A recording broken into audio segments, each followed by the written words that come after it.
Friends இந்த ratio question பாருங்கள் எப்படி ஆப்ஷன் மெத்தட்லேருந்து நான் சால்வ் பண்ணலான்னு சொல்கிறேன். ஃபஸ்ட்டு 4a ஈக்குவல் டு 5bன்னு கொடுத்துருக்காங்களா.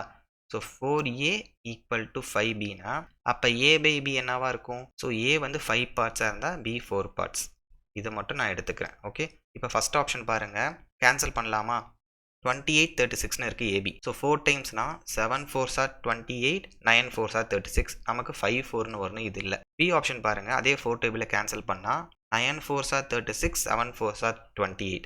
ஸோ நமக்கு அதே தான் 5 and 4ன்னு தான் வரணும். இப்போ சி ஆப்ஷன் பாருங்கள், 11 டேபிளை கேன்சல் பண்ணலாம். 4 11s are 44, 3 11s are 33. எனக்கு 5ஆக இருக்கணும், அப்போ b வந்து 4ஆக இருக்கணும். சி ஆப்ஷன் பாருங்கள் வராது, அதுவும் அவுட். இப்போ டி பாருங்கள், 9 டேபிளை கேன்சல் பண்ணால் 5 9s are 45, அதே வந்து 4 9s are 36. ஸோ கண்டிப்பாக வந்து டி ஆப்ஷன் தான் கரெக்டு. இந்த B is to Cயும் கரெக்டாக வருதான்னு ஒரு செக் பண்ணிக்கோங்க, கமெண்ட் பாக்ஸில் போடுங்க. தேங்க்யூ.